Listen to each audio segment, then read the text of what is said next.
You can either have success or revenge, but you can't have both.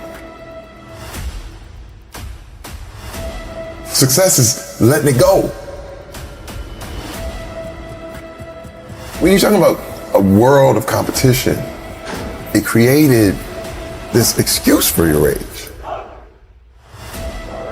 And I vowed that I was going to get every person who ever doubted me, whoever insulted me, whoever made me feel slightly uncomfortable, I was going to get you back.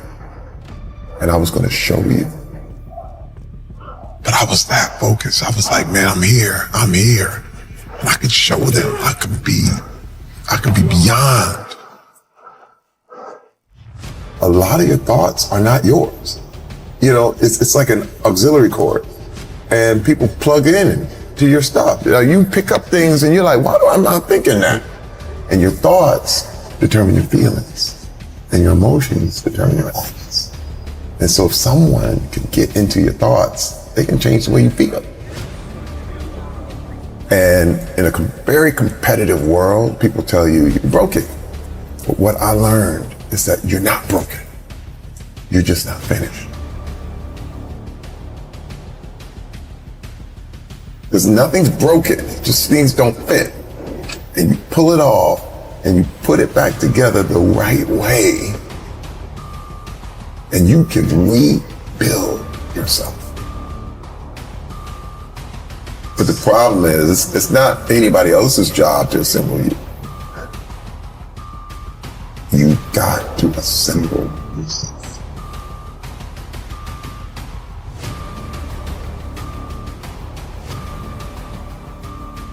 And when we talk about rage, what we're talking about is an attempt to control things you can't control. You can't love someone and control them at the same time. And I had no control. And growing up with an alcoholic father, one of my earliest memories is him knocking my mother out. And I was like, got it, man. You run the world right now until I do. I was obsessed with muscle even as a little kid. A lot of my desire to be strong was because I knew one day I may have to kill my father.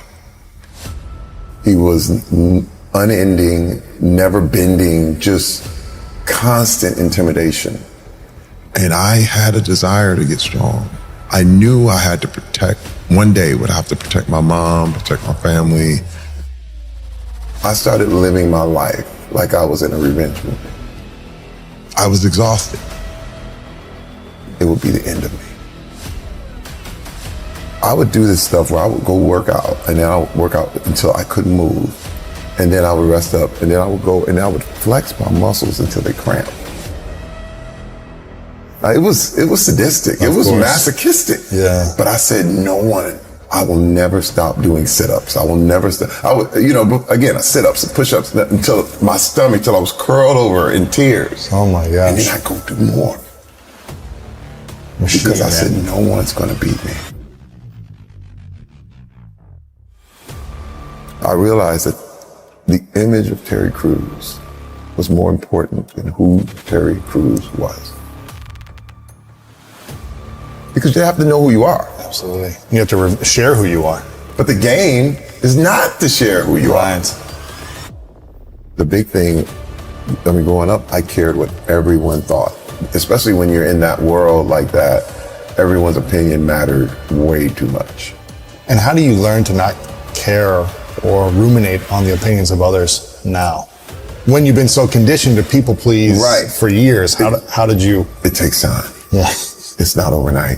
And I would never encourage anybody to just go test it out. Yeah. You know what I mean? It's something that takes years and years.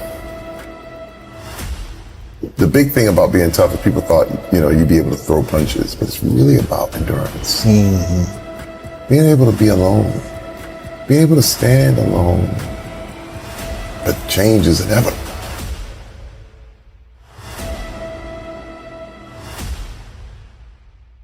I'll never forget coming out of therapy And this guy was like, they were like, Terry, you have to learn how to tell people no, because I was a pleaser. I remember being in counseling, and the counselor asked me, she said, what if a director told you to do something you didn't want to do? I said, well, I have to do it. And she said, no, you don't. I said, yes, I do. She said, no, you don't, Terry. I said, well, I'm an actor. She said, yeah, but you don't have to do what everything the director tells you to do. I said, yes, I do, because I'm an actor. She's like, no, you don't.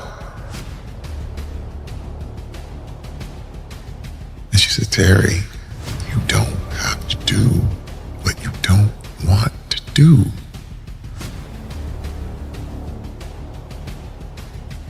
I didn't know, especially since I was such a pleaser. It was one of the things, well, yeah. And I'll never forget, this guy came up to me and said, hey man, can I get an autograph? And I was going to do it. I was going to practice. And I looked at him, I said, no. He said, come on, man. I said, no. And I went crazy. And the guy was like, dude, relax, man. And I was like shaking. It was the first time I was exercising this no. And I was shaking. I got back in the car and I said, I thought I was going crazy. But what I was doing was dissecting and piecing and understanding who I was and what made me tick.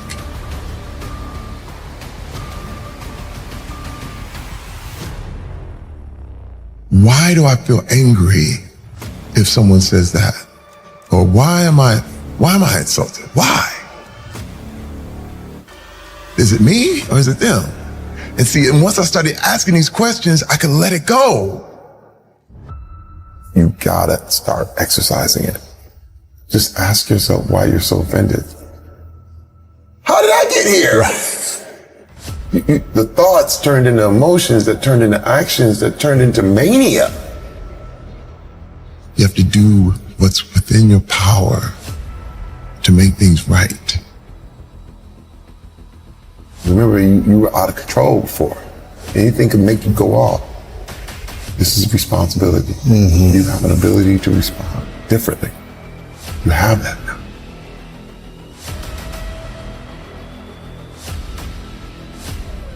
I don't want men to feel like they're alone. I don't want men to feel like it's just them. And they don't know any way out and the whole thing. I have to be vulnerable. I have to share this part so that you know how far I came. But what I learned is that you're not broken. You're just not finished.